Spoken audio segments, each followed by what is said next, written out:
essayer de vous asseoir rapidement afin que nous puissions recommencer et accueillir Dominique de Fonréau, qui est la directrice du musée de la Croix, non loin d'ici. Mais auparavant, elle était conservateur au musée d'Orsay et responsable de la collection des photographies.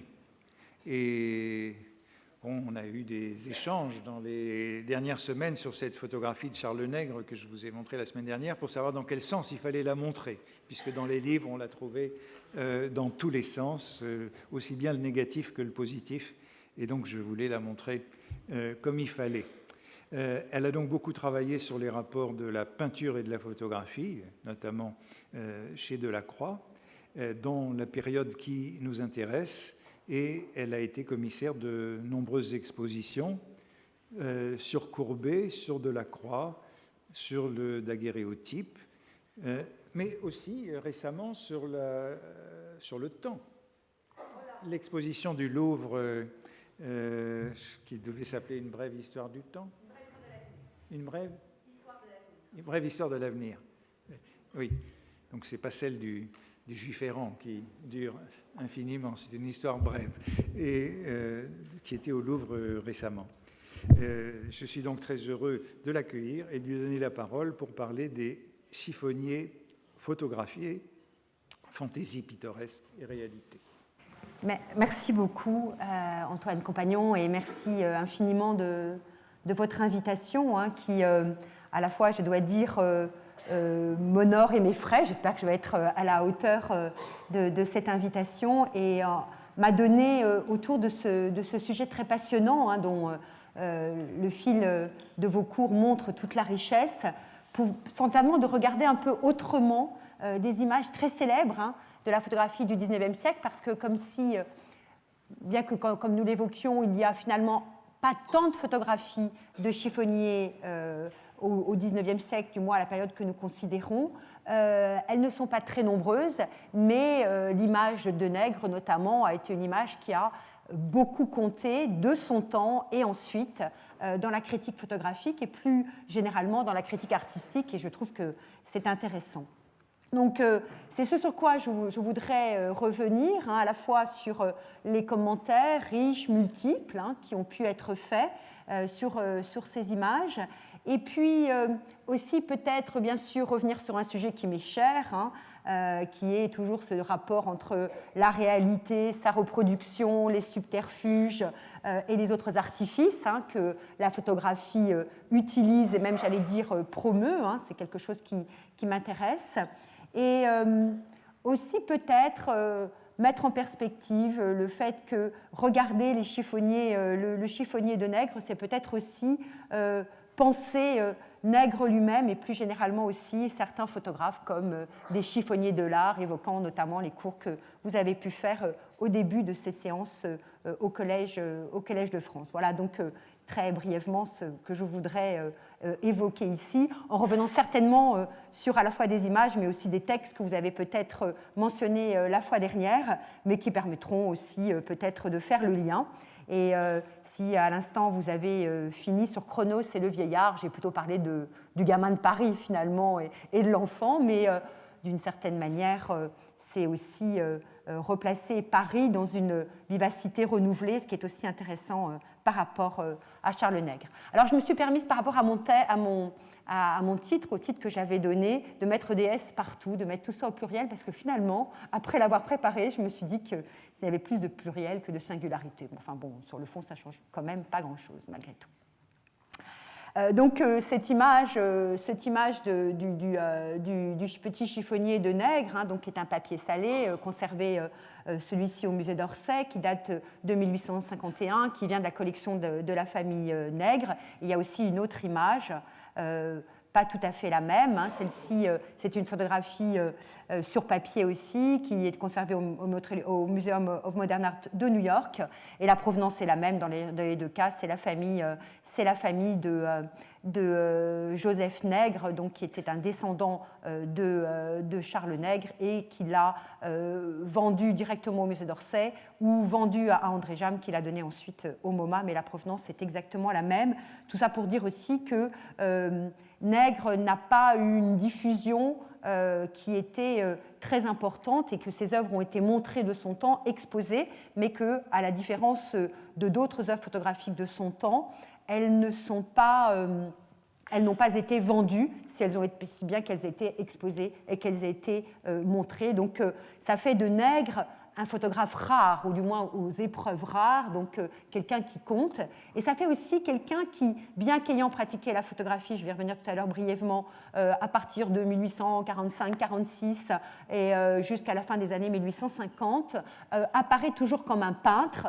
D'ailleurs, quand Delacroix le mentionne à la fin de la vie de Delacroix, il indique Charles Nègre, peintre, donc il demeure peintre dans les esprits de ses contemporains, et des images donc, qui sont montrées, qui sont exposées, qui sont commentées, mais qui, à la différence d'autres photographies de contemporains et même d'amis de Charles Nègre, comme par exemple Gustave Le Gray ou comme Roger Fenton, ne sont pas commercialisées. Il n'y a pas de ce point de vue-là avec Nègre, ce qui est intéressant. Donc toute la provenance, toutes les photographies que nous connaissons aujourd'hui de Nègre viennent par sa famille et ont été vendues par ses descendants dans les années 1970, 1980, 1990. Donc il n'y a pas finalement tellement longtemps, si on peut dire ainsi, pour toutes celles qui sont dans les collections publiques. Je crois que c'était important de le dire. Les images, elles sont donc célébrissimes, les deux. Les deux fois, c'est des négatifs sur papier, donc ça c'est important de le dire, cette proximité de ce qu'on appelle à ce moment-là l'héliographie, la société héliographique qui se fonde et dont Nègre est membre, et un organe fondamental qui est la revue de la Lumière, la Lumière, donc, qui est une revue à la fois des beaux-arts, mais aussi de la photographie et de la littérature. Et la Lumière est l'organe de cette société héliographique, et ce rapport au papier, ce rapport aussi à la composition est tout à fait intéressant, et on verra dans les critiques combien si Francis Wey, Henri de la Cretelle, Ernest Lacan célèbrent ces compositions et cette force de la composition créative et picturale de Nègre, il ne s'empêche pas non plus de parler de l'exactitude photographique et la qualité donnée à la photographie, alors qu'on est ici très loin de la clarté du daguerréotype qui avait effectivement mis en place, première esthétique photographique, cet enjeu de la clarté. Cette image, je y reviendrai bien sûr tout à l'heure, mais ce qui est très intéressant dans ces deux images, c'est à la fois le fait qu'il y a les accessoires, et notamment la hotte dont vous avez parlé, et qui est vraiment la hotte toujours présente, une hotte ici effectivement qui, comme vous l'avez souligné, est presque plus grande que le chiffonnier lui-même. Il pourrait rentrer tout entier dans sa hotte sans trop de difficultés. Il y a aussi la borne, il est adossé également à une borne, et on ne sait pas de quelle couleur est son pantalon, mais on va voir que Francis Wey estime effectivement qu'il est bariolé, donc on imagine aussi qu'il imagine un pantalon de couleur vive. Ce qui est intéressant aussi, c'est que si dans celle-ci, il apparaît comme mélancolique, cette renvoi aussi à la mélancolie qui est renforcée, mais ça j'y reviendrai, sur le lieu où cette photographie est prise, puisque on verra ensemble que toutes ces photographies sont prises à peu près au même lieu, mais j'y reviendrai.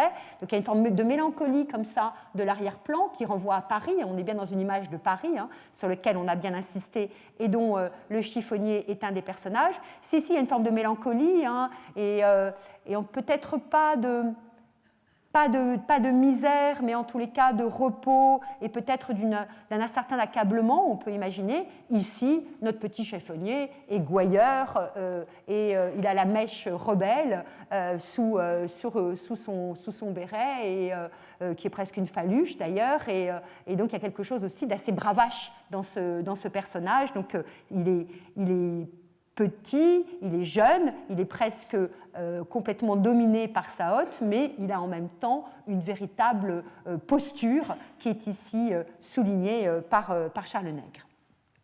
Et la critique de Francis Wey, donc que Francis Wey fait en 1851 à propos de cette image qui était conservée dans l'album de la Société hydrographique, donc album qui réunissait un certain nombre des épreuves des membres fondateurs de la Société hydrographique, dont Charles Nègre, mais dont aussi Eugène Delacroix ou notre ami Champfleury, qui est aussi membre de cette Société hydrographique. C'est intéressant aussi de voir qu'il y avait aussi des critiques. Donc Francis Wey dit en parlant de cette photographie les choses suivantes. En se proposant un but tout opposé, celui de rendre un sujet sans se préoccuper de la ligne et par le seul effet des plans, à peu près comme procèdent les coloristes, M. Nègre a donné une preuve remarquable de la souplesse, de la diversité des ressources de la photographie.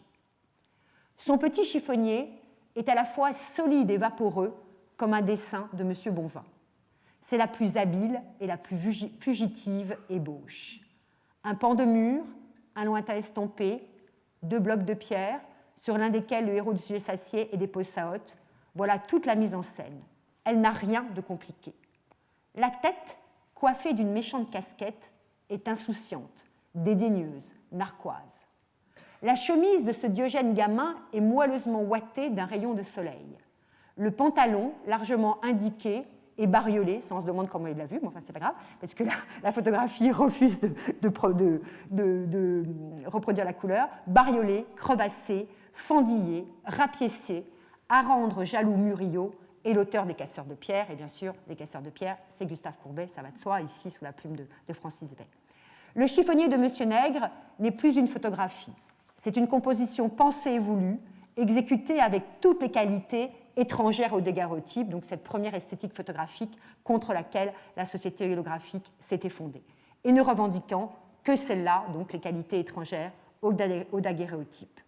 Rien de plus imprévu, de plus intéressant que ces épreuves où le mécanisme idéographique disparaît, où la nature, non contente de se peindre dans sa réalité matérielle, semble s'interpréter elle-même, recourir aux coquetteries de l'art et choisir les beaux côtés qu'il convient de montrer. Donc un très beau texte de Wey, non dénué d'utopie, parce que alors là on est bien incapable de savoir si le pantalon est effectivement bariolé, mais enfin ça on va le croire sur parole, où il y a donc une forme de projection, où on le voit, il célèbre au début les qualités les qualités des plans, les qualités des coloristes, de la souplesse, mais où il finit quand même par le fait que comme on est dans la photographie, c'est la nature elle-même qui se reproduit sur le négatif, donc quelque chose qui est toujours de balancement de la critique photographique très intéressant, à la fois le choix de l'opérateur et du photographe, mais en même temps le fait que les images se reproduisent toutes seules dans la chambre obscure, qui sont finalement 2 points de vue toujours repris, donc il y a une forme aussi d'incohérence, mais surtout et évidemment les comparaisons picturales, c'est Bonvin, et c'est l'évocation de Murillo, bien sûr du mendiant, ou de Gustave Courbet, que Francis Wey, franc-comtois comme notre ami Gustave, connaît bien.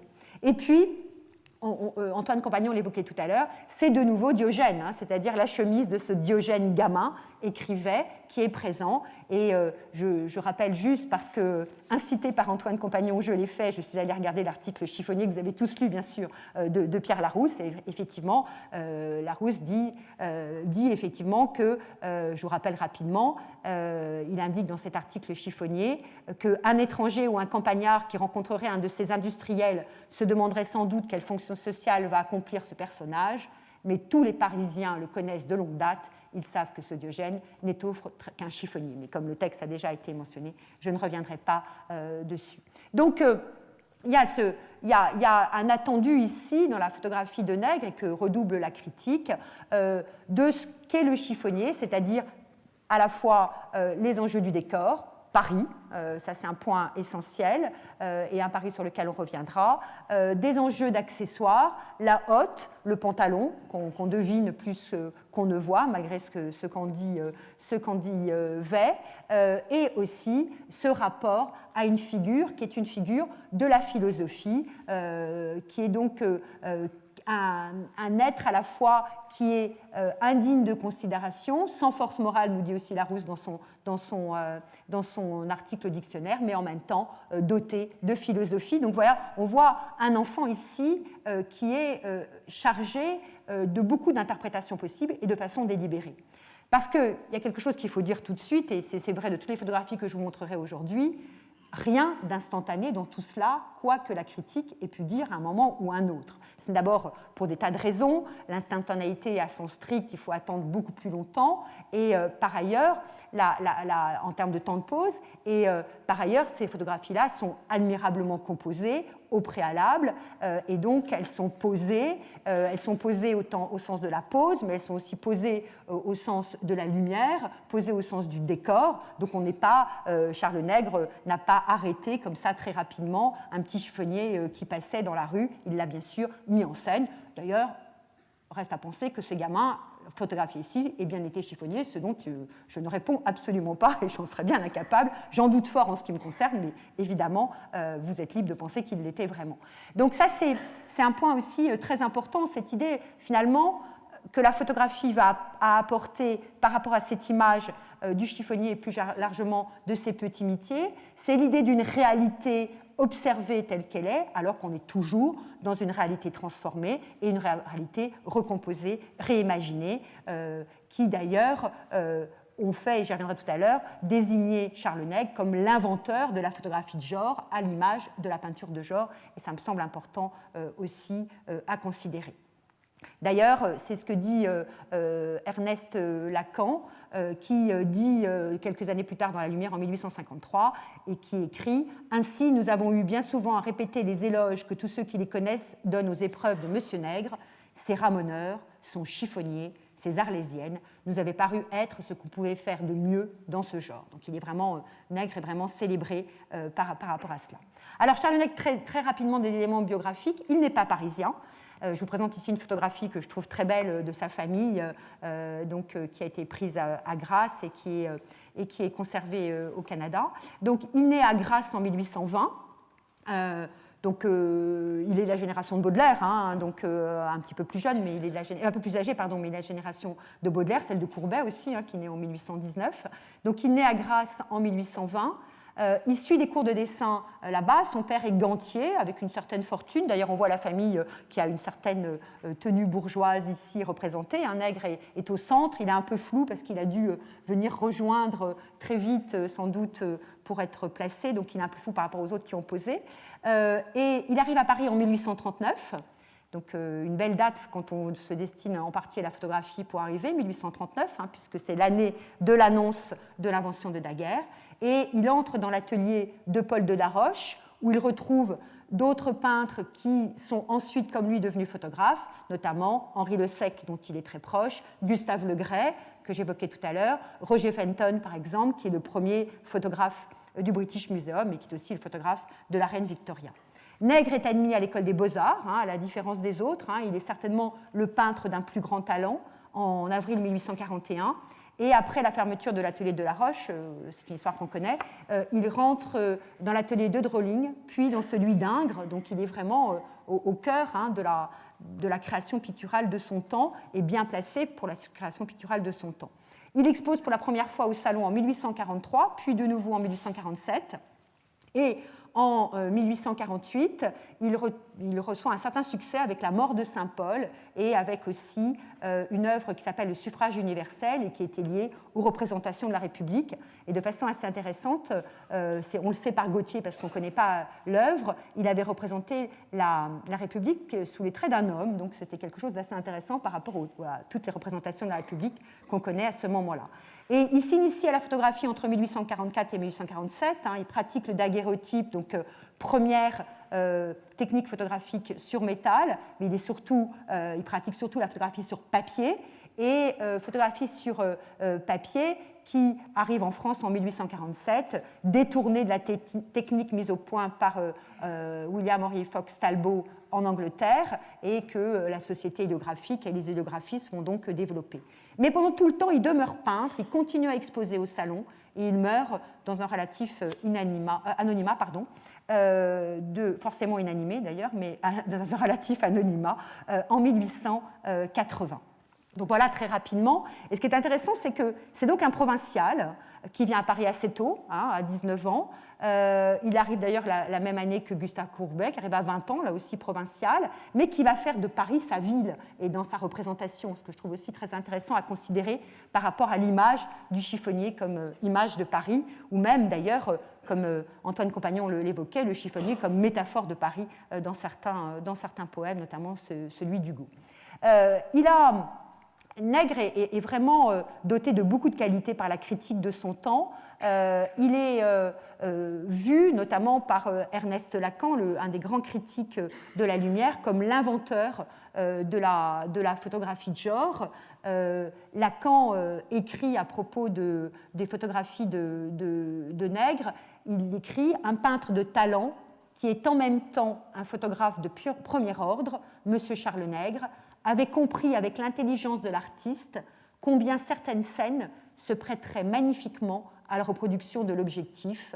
Son chiffonnier et ses ramoneurs ont créé le genre photographique. » Donc ici, je vous montre une des images du ramoneur qui est conservée au musée Carnavalet, et on retrouve toujours ce Paris dans l'arrière-plan de l'image, qui est toujours, et qui, vous verrez, est toujours une toute petite partie de Paris, c'est-à-dire en fait le quai Bourbon et le quai qui est en face, donc Nègre peut voir de son atelier, ou ici ces ramoneurs en marche, qui sont conservés à Ottawa, qui sont aussi à peu près contemporains du chiffonnier. D'ailleurs, c'est peut-être le chiffonnier et les ramoneurs ont certainement posé pour les deux images, sans doute les mêmes enfants qui ont posé. Et on retrouve aussi, de la même façon, les quais de Paris et aussi dans le flou, l'arrière-plan de la ville, d'une ville qui est à la fois la ville, on est ici en 1851-52, donc on est la ville d'avant les transformations haussmanniennes,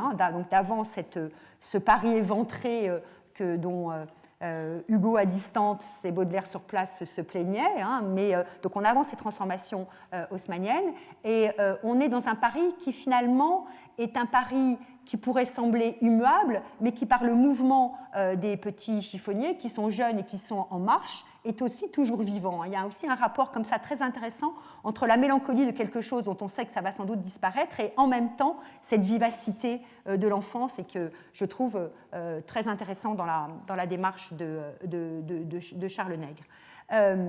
Ce qui est intéressant, c'est que la citation de Lacan que je vous ai lue montre combien le genre photographique, comme le genre pictural, comme la peinture de genre pictural, dont on sait qu'elle est, avec le paysage, le grand genre de la peinture du XIXe siècle, et d'ailleurs bouleversant en cela la hiérarchie des genres, bouleversant la peinture d'histoire. Le genre prend la place de la peinture d'histoire, c'est un des grands enjeux de la peinture du XIXe siècle, mais combien le genre pictural visait au sens de l'empathie du spectateur, cherchait à créer une émotion sur des sentiments communs au plus grand nombre, et donc se fondait sur des enjeux de rapport à la sentimentalité, et certainement aussi le fait de faire figurer des enfants renvoie aussi à ce forme de sentimentalité, à la narration. Donc ici, on a aussi cette idée du temps qui passe et de la marche, du lien avec la peinture évidemment, et la capacité à susciter des émotions simples, partagées, populaires, en se fondant sur un primat du sujet, immédiatement intelligible, et sur l'enjeu d'une certaine narration. D'ailleurs, Lacan achève son article en 1853 en disant « Nous engageons vivement M. Nègre, qui a créé la photographie de genre, à continuer ses travaux qui ont tant d'intérêt, puisqu'ils ouvrent un champ inépuisable à l'art et lui vaudront tant de succès. » Donc, il y a par rapport à Nègre ce rapport effectivement à la peinture et à l'art qui est ici très présent et qu'on retrouve dans d'autres de ces images, toujours ces photographies, toujours prises autour du 21 quai Bourbon, donc dans l'île Saint-Louis. Ici, c'est un joueur d'orgue de Barbarie, sur lequel je vous lirai rapidement, pas prendre le temps, une critique, mais qui montre là aussi toujours ce même rapport au petit métier de Paris, à Paris présent en arrière-plan, et aussi ce rapport à l'enfance, à une forme d'émotion qui est très présente dans la peinture de genre comme dans la photographie de genre, qui est cette enfance qui peut être une enfance misérable, et je vous montrerai des photographies rapidement, une photographie d'Oscar Regelander, qui est un des grands photographes victoriens contemporains de Nègre, mais aussi un enfant qui s'émerveille ici devant l'orgue de Barbarie, ou qui a une certaine liberté, comme le chiffonnier ou les ramoneurs. La photographie de genre offrait aux photographes d'inventer le réel. Et ça, je crois que c'est important d'avoir ça à l'esprit, c'est que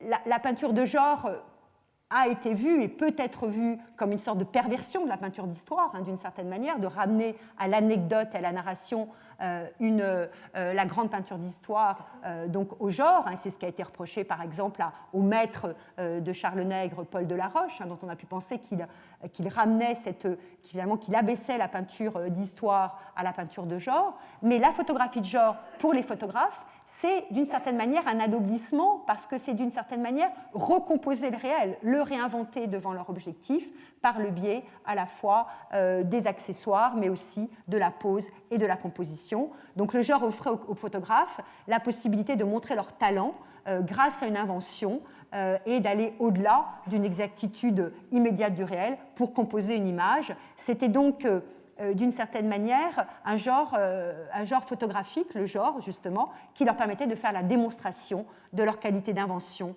et de création artistique. Et cette image-là est louée par Ernest Lacan, là aussi en 1853, en rappelant là aussi la force de l'image. Il dit « Monsieur Nègre nous a prouvé que nous n'avions pas assez compté sur son talent et sur sa persévérance.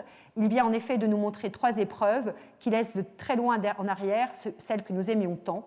L'une, dont le négatif est sur papier, représente un joueur d'orgue. » Et il continue. Le parti pris des lumières et des ombres dans le mur contre lequel le bonhomme s'appuie et la voûte sombre qui s'enfonce derrière lui rappellent les dessins les plus vigoureux de Descamps, tandis que les traits finement reproduits de la tête intelligente, pensive et triste du vieillard, si tant est d'ailleurs que ce soit un vieillard, parce qu'il me semble assez jeune pour un vieillard, les détails minutieux de son vêtement de velours jaunâtre, là aussi je ne sais pas comment il sait que c'est jaunâtre, hein, parce que c'est comme pour le pantalon bariolé de notre petit chiffonnier, râpé et sordide, reporte aux sujets les plus soigneusement étudiés de Messionier.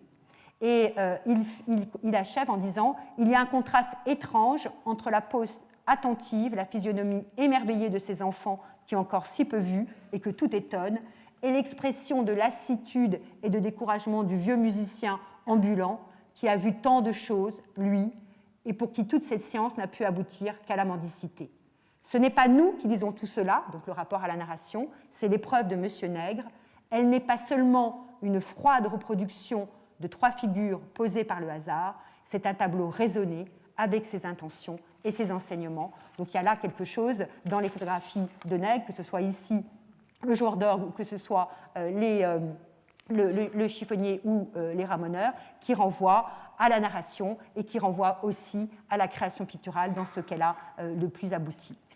Donc là aussi, c'est une autre photographie du joueur d'orgue que je voulais vous montrer. Et je voulais vous montrer en comparaison des photographies que vous avez sans doute déjà vues, hein, d'un photographe qui lui aussi s'est formé comme peintre, qui est d'origine suédoise, mais qui travaille essentiellement en Angleterre, qui est Oscar Regelander. Donc ça s'écrit R-E-J-L-A-N-D-E-R,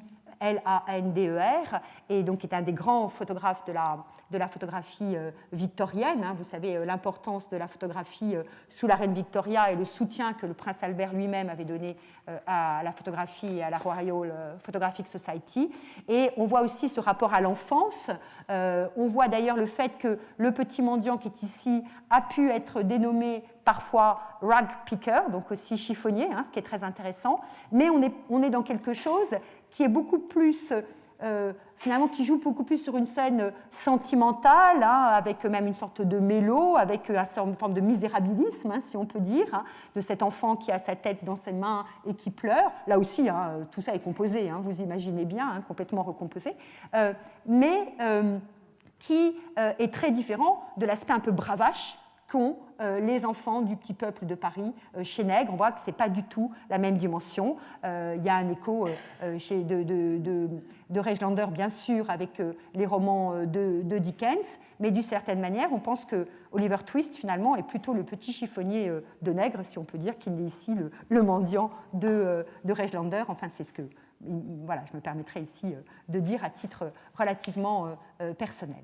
Donc, il y a chez Nègre cet enjeu de cette représentation du chiffonnier et des autres métiers de Paris, pour placer tout ça à Paris, avec un sens très important du détail, de l'accessoire, du vêtement, et d'une certaine manière, c'est par l'intermédiaire de ces costumes, de ces vêtements, que ces personnages deviennent soit un chiffonnier, soit un petit chiffonnier, soit un petit ramoneur, soit un joueur d'orgue, soit ici un Piferari, ou un marchand de coco, comme on le voit dans l'image qui est juste derrière moi. C'est-à-dire que c'est finalement le rapport au costume et à l'accessoire qui va distinguer la scène, et c'est par ce registre-là que l'on peut distinguer une scène bretonne d'une scène dite italienne ou orientale, ou les différents petits métiers de Paris. Alors la figure du Piferari, vous le savez, ça nous emmènerait trop loin, mais il y aurait certainement un cours à faire ici sur la figure du Piferari en tant que tel, en peinture et aussi dans l'art. C'est aussi amener un peu de Rome à Paris, et les Piferari étaient des Piferari que les artistes avaient rencontrés dans leur voyage à Rome dans les années 1820-1830 et qui sont ensuite devenus une figure parisienne par l'intermédiaire notamment de la photographie et de la peinture, et Nègre les représente à plusieurs reprises. Ici, notamment, c'est une image qu'est la Société française de photographie dans la cour du 21 quai Bourbon, et on voit bien ce rapport à l'accessoire et à l'immédiat qui finalement désigne aussi les personnes représentées. Et ce choix du costume était ce qui distinguait aussi le bon peintre de genre comme le bon photographe de genre, et peintre et photographe possédaient ainsi souvent une importante collection de costumes et d'accessoires dont pouvaient se revêtir leurs modèles. Et j'ai fait la comparaison avec toujours une citation issue du dictionnaire de Pierre Larousse, qui dit, en parlant du chiffonnier Liard, que finalement, un acteur vêtu de haillons et portant sur le dos la hotte d'un chiffonnier ne diffère en rien de l'industriel d'aspect peu récréatif qui, la nuit, pique des chiffons au coin des bornes à la lueur rougeâtre de sa lanterne. Il n'intéresse qu'à la condition de s'animer, et si des temps inattendus chauffent ses loques, son nez vineux, sa barbe inculte et ses sourcils en broussailles, si son œil jette un éclair de philosophie, si sa lèvre se plisse sarcastique et mystérieuse, si enfin sa personne prend cette allure puissante, sauvage et rabelaisienne que Traviès a su donner à son chiffonnier Liard. Et on est là aussi vraiment dans cette exaltation que Vey donnait tout à l'heure, ou aussi Lacan, aux figures de Nègre, c'est-à-dire finalement qui tiennent, ici c'est juste une image de Traviès que je voulais vous montrer, mais les figures de Nègre qui tiennent finalement à la force de l'utilisation du costume, peu importe ce qu'ils sont vraiment, ce qui est important c'est comment la photographie et le photographe peut les transformer et les présenter. Il y a donc chez Nègre un sens du costume, un sens du décor, il y a aussi un sens très habile de la mise en scène, et ici c'est un très beau portrait de groupe qui représente en 1851 ou 1852 des amis de Nègre, toujours en bas du quai Bourbon, donc c'est une photographie qui est conservée au Canada, donc avec un sens de la mise en scène, un sens des ombres aussi très subtil, et de la lumière que l'on voit ici.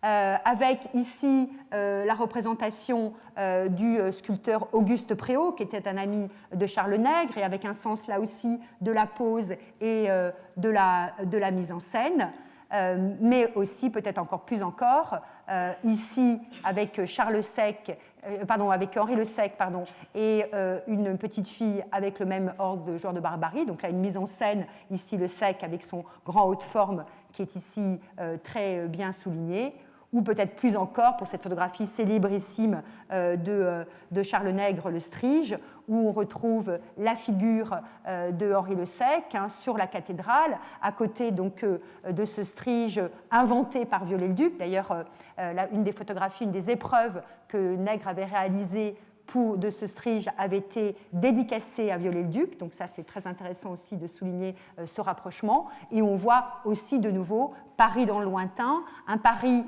ici figuré par Notre-Dame comme un Paris médiéval, même si la restauration de Viollet-le-Duc, on le sait, a pas mal trahi l'architecture initiale du XIIIe siècle, mais c'est aussi un Paris finalement qui n'est pas du tout un Paris moderne ou un Paris d'Haussmann, mais plutôt un Paris qui reste vivant et permanent. Donc on voit chez Nègre un vrai sens de la mise en scène, un vrai sens du costume, un vrai sens aussi du déguisement, avec cet autoportrait que j'aime bien, en costume oriental, pris devant la porte de son atelier, donc au 21 quai Bourbon. Donc tout ça pour vous montrer l'invention permanente que sont ces photographies et qu'il ne faut pas prendre telles de façon trop littérale.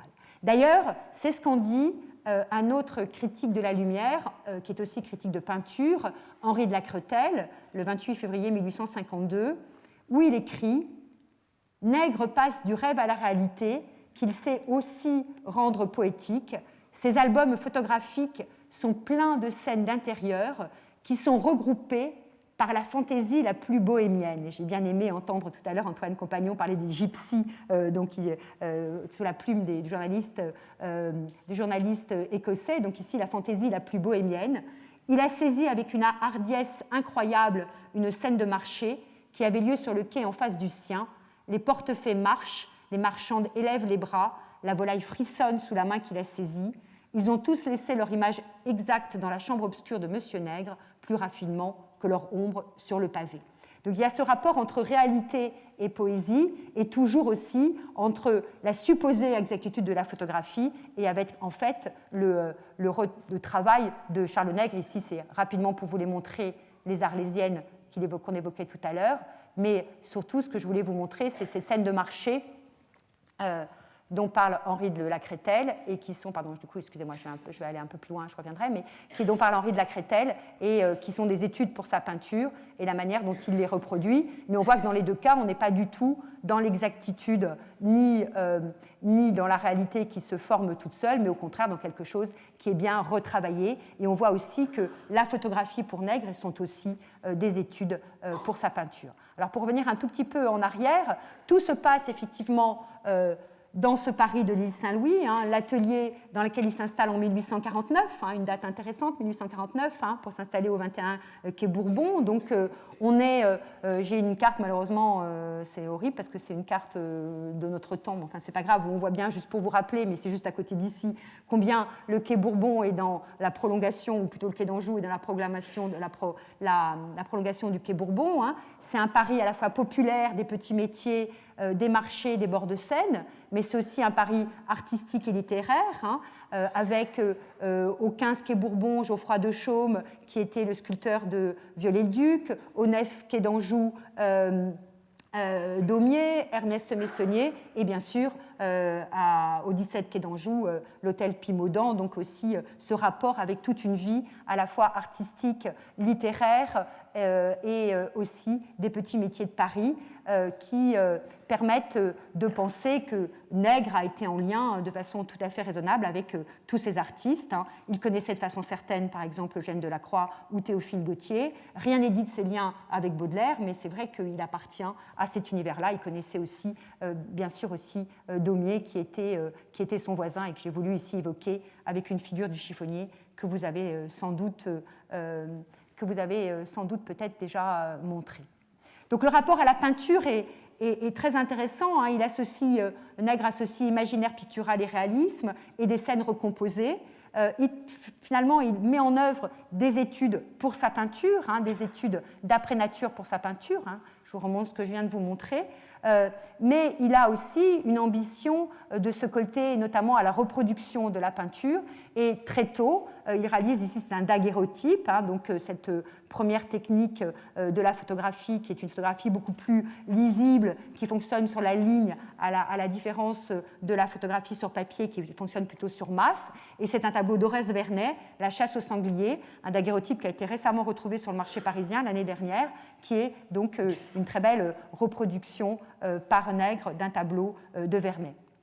Il copie aussi les massacres de Kyo, hein. Les liens entre Delacroix et Nègre sont réels. Hein. Nègre est mentionné dans le journal comme peintre, hein, je vous le disais tout à l'heure, avec un essai de reproduction héliographique le 6 juillet 1860. Et il est mentionné aussi dans l'inventaire après décès, puisque Delacroix avait destiné une gravure héliographique pour Charles Nègre à sa mort, donc pour imaginer, donc il y avait une vraie reconnaissance de l'artiste donc, par Eugène Delacroix. Alors pour conclure cette intervention, je voulais peut-être se poser la question finalement de Charles Nègre, chiffonnier de l'art, hein, avec cette fantaisie la plus bohémienne que citait Henri de la Crételle, avec le fait que finalement ces chiffonniers, son petit chiffonnier, comme ces ramoneurs, viennent aussi d'images de la peinture de genre. Hein, et ici, évidemment, on peut évoquer avec ce rapport à Paris, hein, une scène de Paris de Félix Auguste Genron, hein, que Nègre a connue ensuite en 1848, donc une scène de Paris qui date de 1833 et qui est conservée à Chartres, hein, où on retrouve effectivement les quais de Paris représentés comme ça dans le lointain, comme Nègre dans son image, hein, dans une de ses ramoneurs, mais aussi une autre œuvre de Genron en 1848, qui est un dessin conservé au département des arts graphiques du Louvre, avec les insurgés de 1848, où il y a aussi la figure d'un enfant, hein, qui est ici, dont la tête disparaît sous son casque panaché, mais qui a le regard aussi bien lisible, hein, comme le petit chiffonnier de Nègre, hein, donc ce rapport-là. Mais aussi, et alors vous allez dire que je distord pour amener tout à l'artiste dont le musée que je dirige abrite l'atelier, mais pas seulement quand même, hein, ce n'est pas tout à fait ce que je voudrais dire, mais aussi à ce gamin qui est représenté dans La Liberté ou dans le tableau des barricades, hein, puisque c'est ainsi qu'il s'appelait à ce moment-là, et qui ressort, vous savez que le tableau avait été acheté par l'État en 1831, il est réexposé brièvement en 1849, l'année même où Nègre s'installe donc quai Bourbon et l'année où il commence à penser ses photographies. Donc je trouve quand même que là, voilà, je distord peut-être un tout petit peu, mais peut-être pas complètement, et qu'il est possible de penser que le regard bravache de ces chiffonniers ou de ces ramoneurs viennent aussi de ce côté de vivacité de l'enfant du futur Gavroche qui est présenté dans La Liberté. Le tableau s'appelait Scène des barricades, hein, à ce moment-là, et d'ailleurs quand Delacroix le mentionne, il dit « Je voudrais que mon tableau des barricades ressorte hein, », parce que c'était sa grande histoire, parce que le tableau est resté finalement en réserve un grand nombre d'années, puis rendu à Delacroix avant d'être réexposé de façon définitive au Louvre dans les années 1870. Et on y retrouve bien sûr la figure du gamin de Paris en marche, hein, comme dans Les Ramoneurs, avec ce regard bravache qu'on a chez les petits chiffonniers, mais aussi cet arrière-plan de Paris. Alors ici, c'est Notre-Dame et l'île de la Cité, mais on est tout près des arrière-plans que montrait Nègre, et il est raisonnable de penser que pour tous ces, je ne vous remontrerai pas les photographies que je viens de vous montrer, mais tous ces arrière-plans qui sont comme ça un peu brumeux, joints avec un effet de flou, sont aussi en partie inspirés par Eugène Delacroix. Donc c'est en tous les cas quelque chose qui m'était jamais complètement venu à l'esprit avant de réfléchir pour cette communication, mais qui, en revoyant les lieux et en revoyant la manière dont les images sont composées et aussi la coïncidence des installations, peut au moins être pensée et considérée. Et puis, plutôt comment dirais-je, pour vous montrer par différence ce que peut être une photographie plus documentaire, je voudrais vous présenter, vraiment pour vous montrer, mais très vite, juste en faisant défiler des images, des photographies de chiffonniers qui sortent de l'ambitus chronologique qui a été fixé par ce cours, hein, donc au-delà de 1870, mais qui montre quelque chose qui va d'une certaine manière vers le documentaire et vers le reportage, et qui sont notamment ce tableau, alors qui est reproduit par Théodore Druet, et qui est un tableau qui a été présenté au Salon de 1910, mais surtout les photographies de Paul Géniaud, qui naît en 1873 et qui meurt après 1930, qui photographie les petits métiers de Paris, et notamment les chiffonniers. Donc un certain nombre de photographies que je voulais vous montrer, qui sont conservées au musée d'Orsay.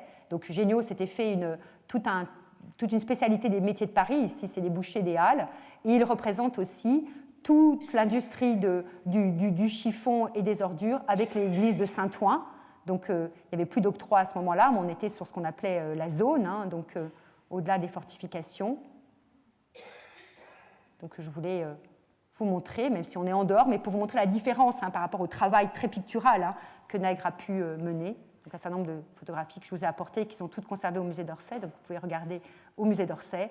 Ou bien sûr les photographies célébrissimes. Hein. Quand on parle de chiffonnier en photographie, je crois qu'on a deux évocations, Charles Nègre en 1851, Eugène Atget en 1912. Hein, je crois que c'est à peu près les deux grandes images. Et ici, c'est la cité Trébert, donc photographiée pour le Paris pittoresque d'Atget, comme modèle documentaire pour la peinture, avec des photographies qui sont celles-ci au musée d'Orsay et les deux suivantes de mémoire à la Bibliothèque nationale de France.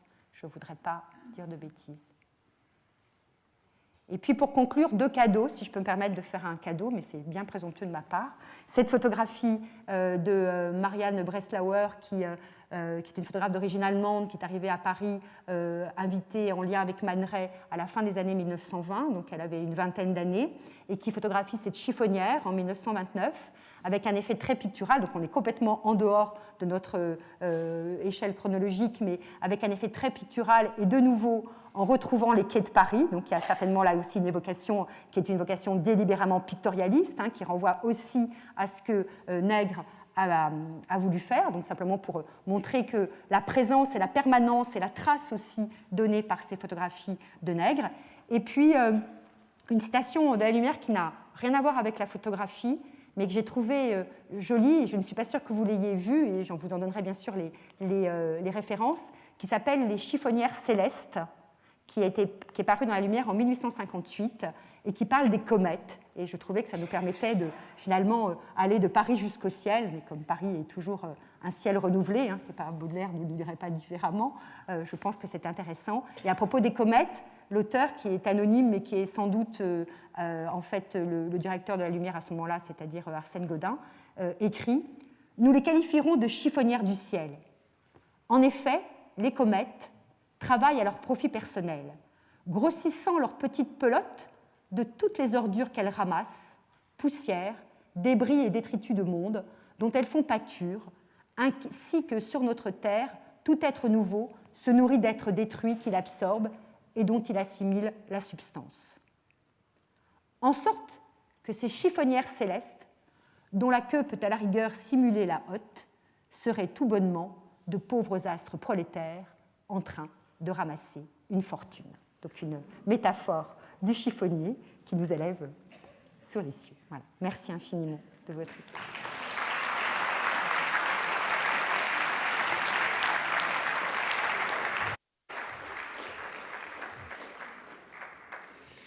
Merci beaucoup.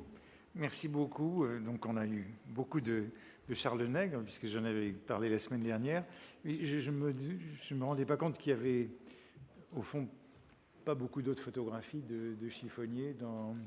Il y en a beaucoup, évidemment, autour d'Atget, au début du XXe siècle, mais peut-être qu'on peut revoir celle de... Est-ce qu'on peut en revoir une que j'aimerais bien commenter un instant il faudrait éteindre de nouveau la lumière, oui. Celle où on voyait celle où on voyait à la fois le petit chiffonnier et la poubelle. Ah oui, voilà, celle-ci, qui nous montre bien elle nous montre bien la fin, hein, puisqu'on a le modèle de la poubelle rectangulaire, enfin parallépipédique des débuts qu'on avait vu dans un dessin de Villette, et au fond la perplexité du chiffonnier devant la poubelle, puisque c'est un autre monde que celui qui est introduit là. Et petit chiffonnier, moi je le vois dans sa perplexité. Mais ça nous montre, oui, qu'on est entré dans une autre période.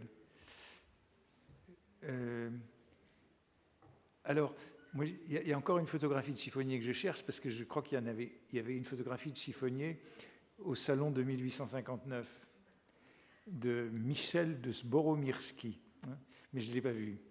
Vous ne l'avez pas vu?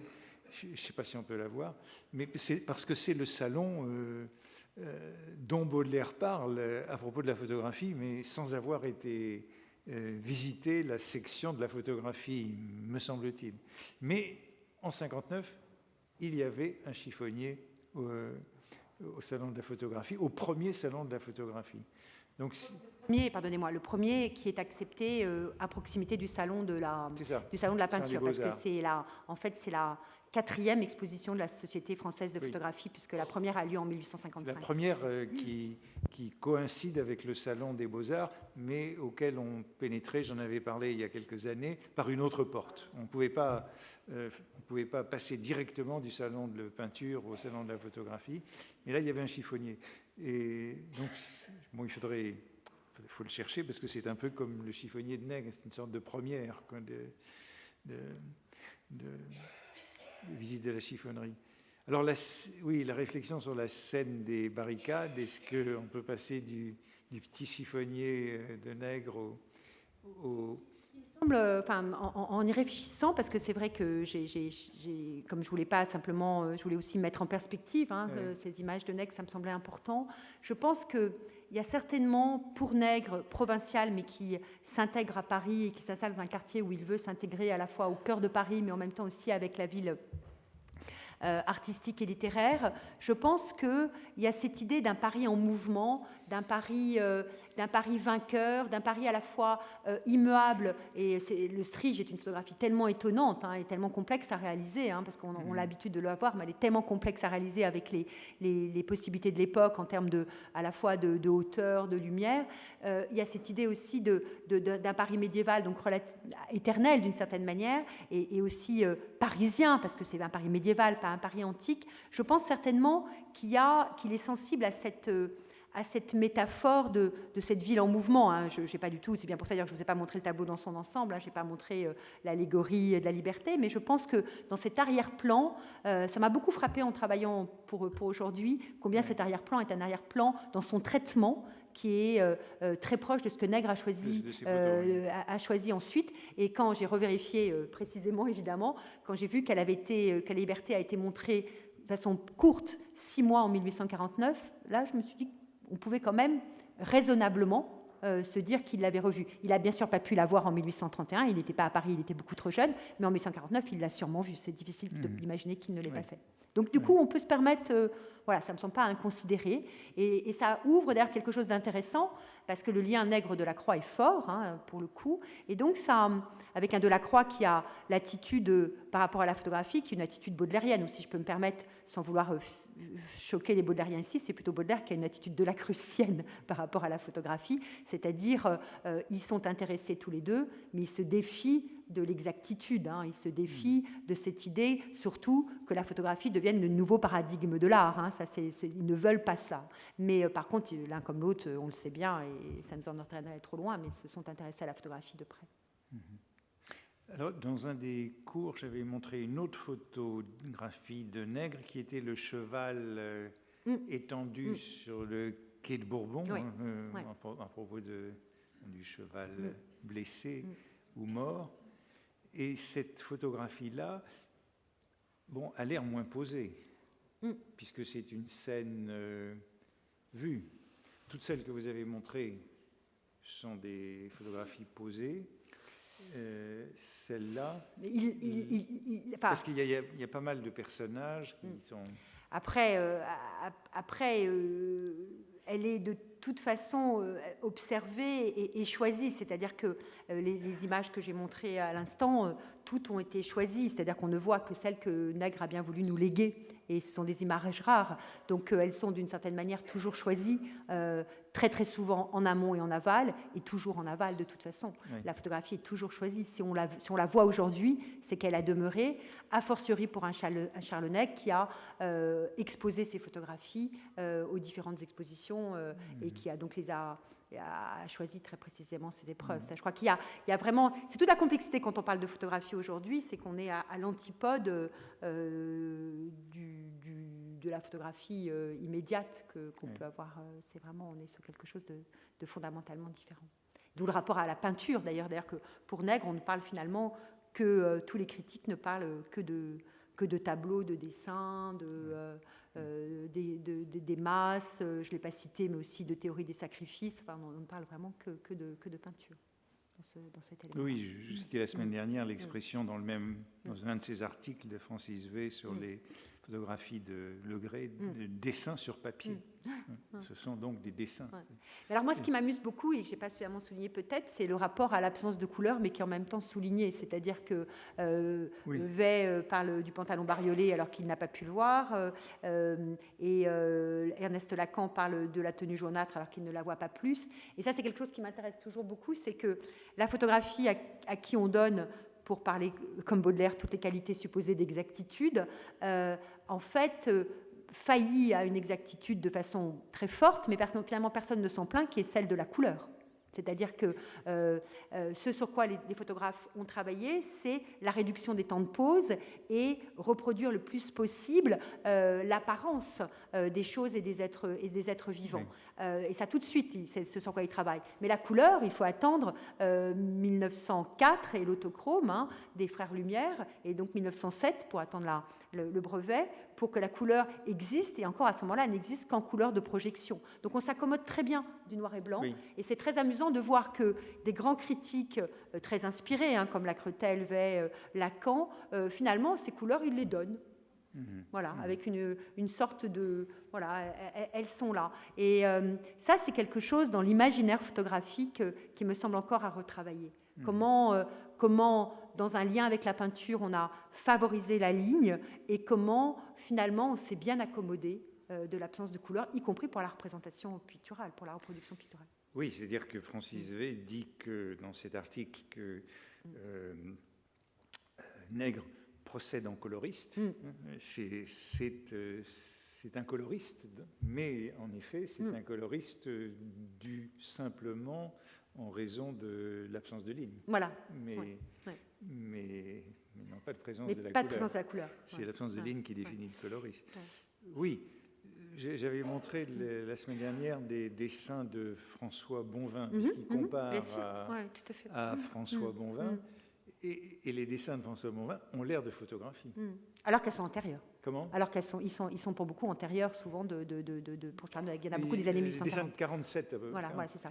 Un petit peu antérieurs. Dans les mêmes années, mais qui ont l'air de photographie. Mais ce qui est intéressant, mais je n'ai pas voulu vous le citer parce que je ne voulais pas être trop longue, mais je l'ai ici, je peux tout à fait le citer, c'est que Nègre écrit dans La Lumière un article sur une collection, la collection du baron de Mecklembourg, qui est vendue en 1854 à Paris, et qui rassemble une trentaine de toiles de l'art flamand et de l'art hollandais, qui, vous le savez, on redécouvrait à ce moment-là. C'était le moment où on redécouvrait la peinture hollandaise et la peinture flamande. On sait le rôle important joué par certains critiques comme Thoré, notamment dans cette redécouverte.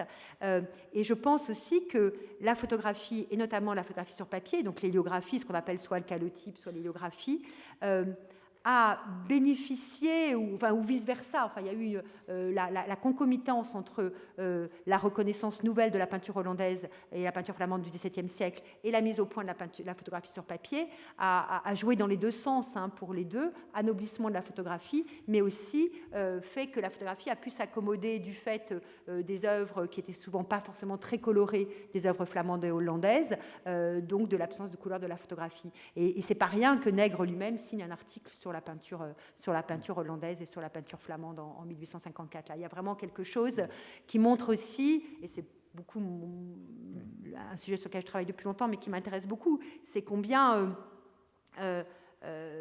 l'intérêt, ce n'est pas forcément de savoir si la peinture a copié la photographie ou vice-versa, ça, ce n'est pas très intéressant, mais ce qui est intéressant, c'est de voir comment l'apparition de la photographie a pu entrer en résonance avec des enjeux de la peinture et a pu aussi petit à petit les modifier. C'est ça qui est intéressant. Parce que sinon, la ressemblance immédiate, une fois qu'on a dit que ça copie cela, bon, on n'a pas beaucoup de... ça ne va pas nous amener très loin. Mais ça, c'est très, très intéressant. Et dans le rapport au chiffonnier comme métaphore de l'art, il y a un côté, on aurait pu dire, hein, je ne me suis pas permis d'aller jusque-là, mais je l'ai quand même pensé, c'est que la photographie aussi joue sur le chiffon, d'abord parce qu'elle est sur papier, hein, donc c'est l'importance du papier, et puis aussi parce que elle joue sur la trace que laisse la peinture aussi, hein, donc elle est dans ce rapport-là, donc c'est aussi très intéressant. Et je pense que Nègre, qui, j'espère vous l'avoir bien montré avec les photographies et les images que je vous avais apportées, Nègre qui a un sens aigu de la mise en scène et du décor et aussi des costumes, a certainement ça à l'esprit, au moins en partie. Alors, ce qui est intéressant, comme vous l'avez souligné aussi, que presque toutes les photographies de Charles Nègre sont devant sa maison ou dans la cour. Dans la cour du... pratiquement. Le jour où je suis entré dans la cour, qui n'a pas beaucoup changé. Non, qui n'a pas beaucoup changé, donc je l'ai fait aussi. On voit les ateliers et les différents côtés. Donc, si vous passez devant, entrez 21 quai Bourbon. Et tout est tout. Il ne prend. Voilà, vous voyez le décor de ces photographies. Oui, tout à fait. Et donc on voit bien qu'il les a fait venir là. Évidemment, ils ne pouvaient pas tous passer 21 quai Bourbon. C'est relativement peu envisageable en tout cas par rapport à ça. Vous avez pu remarquer aussi, il y a quelque chose d'étrange dans la photo d'Auguste Préau. Oui. Très étrange. Je me suis demandé longtemps, mais qu'est-ce qui était si étrange? C'est qu'en fait, il était pratiquement un nain. Oui. Et on le voit, enfin, vous retrouverez la photo, il n'arrive même pas à la hauteur des fenêtres de la maison. Mais ça, c'est tout le rapport aussi à l'enjeu du rapport entre portrait et photographie de genre, hein, et sur lequel Nadar, par exemple, a excellé, hein, non seulement à photographier Baudelaire, mais aussi à photographier de façon particulière. Et c'est l'artifice qu'il avait trouvé pour Berlioz, qui lui aussi était très petit, de lui donner ce grand manteau. Parce que quand il a vu arriver Berlioz, tout petit, tout maigrichon, il s'est dit non, mais là, c'est pas possible. Et donc, il a trouvé un artifice assez remarquable qui était celui du grand manteau, ce qui fait que voilà, notre ami Hector prenait toute sa dimension. Et je crois que dans ce questionnement à l'accessoire, à la mise en scène, ça permet aussi, enfin, je pense, de questionner à la fois aussi les enjeux de la peinture de genre et de la critique de la peinture de genre. Je pense qu'on ne peut la comprendre. On peut comprendre la peinture de genre aujourd'hui et la critique de la peinture de genre telle qu'elle a pu être faite au XIXe siècle qu'en intégrant aussi la photographie, parce que ce sont des images que les critiques voyaient ou du moins entendaient parler, même s'ils ne les voyaient pas. Et ça, je crois que c'est ça qui me semble très important à souligner et qu'on a souvent un peu oublié, nous, les historiens de l'art. Hein. C'est pour ça que je me permets de le dire par rapport à cet élément-là. De retour de la photographie dans l'appréciation de la peinture. Dans l'appréciation de la peinture, et non pas simplement dans le côté il a utilisé la photographie, mais plutôt de se dire que finalement, ce retour, ce qui peut choquer dans ce retour au genre, c'est aussi la photographie sous-jacente et la manière dont elle apporte d'autres images. Et ça, je trouve ça très intéressant. Et pour la critique, c'est tout à fait évident. Et notamment pour les différents auteurs que vous avez cités, par exemple tout à l'heure, mais dans l'ensemble de votre cours, hein, que ce soit Hugo qui pratique lui-même la photographie, a bien ça à l'esprit, hein, Baudelaire qui ne la pratique pas mais qui la connaît bien aussi, enfin voilà, Gautier aussi évidemment, et quant à Janin, qui est un des premiers grands critiques de daguerréotype aussi, c'est ça qui est très intéressant. Et il y a aussi quelque chose que je n'ai pas cité aujourd'hui, mais parce que ça aurait été, c'est le rapport au théâtre, hein, tout ça se situe aussi par rapport à une mise en scène qui est aussi une mise en scène théâtrale. Bien, bah écoutez, merci beaucoup. Non, merci.